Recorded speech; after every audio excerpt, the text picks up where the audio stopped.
Scene 4, the communal room. Miranda is already waiting there nervously. Simon enters, followed by John.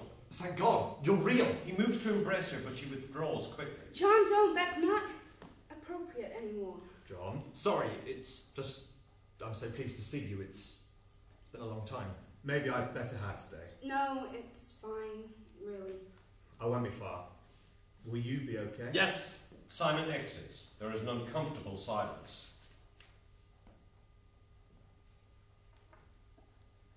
Are you well? I'm okay. Good. You look well, that's good. I wish I could say the same. Simon says you're off your meds again. Simon says. I suppose he asked you to talk me round? Yes, of course. Well, I won't. Not while I have a choice. I hate them. You know what they do to me. But they keep you well. Not even for you, not this time. And what's this got to do, refusing to leave the hostel?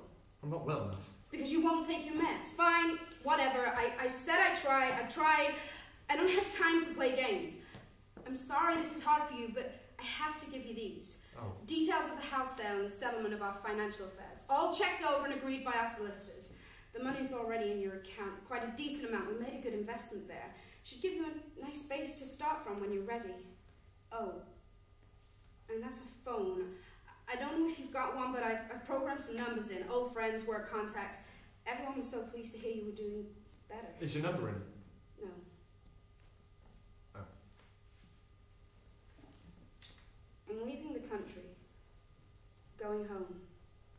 That's why I came today. I wanted to tell you myself. You came to say goodbye? Yes. Thought you'd come to rescue me. I can't be that person anymore. The anxious wife, watching the man I loved withdrawing to himself day by day, in silence or in tears you couldn't explain, thinking it was my fault, why you were drinking and missing work, disappearing, dreading the phone call at work or in the middle of the night. Is this your husband? So sick to the stomach with worry so much of the time that when you were normal, I felt even worse. Knowing it wouldn't last, constantly lying to friends and family that everything was fine, we were a regular couple, when really you were desperately sick and all my best efforts, all my energy, all my love were never ever going to be enough. I can't do it anymore, John. I know. So I'm sorry, but I had to accept that I couldn't help you anymore and ask for a divorce. I don't want you to think that that was easy, knowing where it would leave you. In fact, it was the hardest thing I've ever done. But now there's nothing for me here anymore. My folks are getting old and I just want to go home. I'm sorry. I can't. She flees, upset. John remains head bowed. Lights fade slowly to black. Scene 5, John's room. John sits on his bed, the suitcase forgotten at his feet. He stares at a photograph. Enter Morgan. John? She's gone. For good. And how are you? Can I see? You look happy. Yes, when we first met, I'm trying to teach her to do a glottal stop. So she could understand the natives, but she was bad at it. It was hilarious. I can imagine. No. You can't. You weren't there.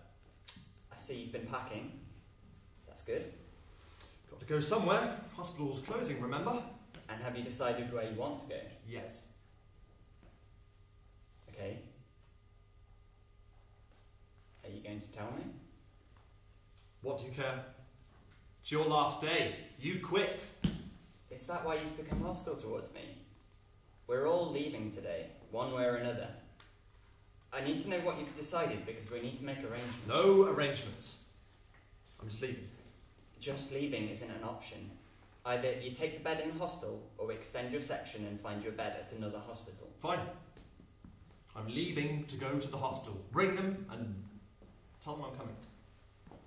I don't think you have any intention of going. Then do something about it. Enter Simon. How are you feeling? How do you think? Can't you just both fuck off and leave me alone? That's not possible. You just set me up for that, you bastard. Do you know? Know what? That she was leaving. No. Yeah. Not even enough to divorce me, but she has to run 1,000 miles. That's what I did to her. It's not your fault. She still loves me, you know. I could see it. But when she looked at me, her eyes were full of panic. I could have died. Martin was right. I should never have put either of you in that position. But if you hadn't, she would have gone and I would have never known. Always living in hope. I don't want to be this person anymore. What are you saying, John? Where do we go from here? I'll try the hostel, And your medication? if that's what it takes. Very well. Martin? I guess so.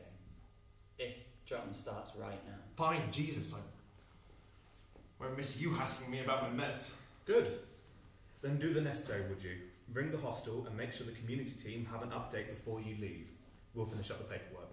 Be right back. He exits. Simon extracts paperwork and pen from his jacket. So, read this carefully. John signs without reading. And sign. You really should read these documents first. They're important. Is that it? Am I a free man? You are now officially under community supervision. Well done. It's taken considerable work on your part to get this far. John is a whirl of activity, grabbing last-second items and cramming them into the suitcase, closing it. He finds his coat and pulls it on hurriedly. Steady on, old chap. There's no rush. John ignores him and picks up the suitcase and makes to move away. Simon realises what he's doing and blocks his path instinctively, but John pushes past him easily. John, please, don't do this. Your meds. What have we just said? John ignores him, almost exits, then stops. When I was ill, at my worst, did I ever hurt anyone? I mean, like, violent? No. John nods, greatly relieved, and with a long last look at Simon, exits. So long, stinkwit! See you in paradise! John, please, come back! Simon sits on John's bed, deflated. Shit. Enter Martin, carrying packets of tablets, stops when he sees Simon. He's gone, hasn't he? I couldn't stop him. I knew it. He's played you for a fool. He throws the packet at Simon in disgust and exits. Lights narrow to a spot on Simon, then cut to black.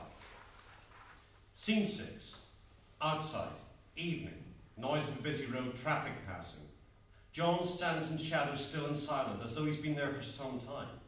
Enters Simon, carrying a box of personal effects. Stops, looks back, does a little jig and walks off. Enter Martin, who walks fast across the stage to exit on the other side, without looking back.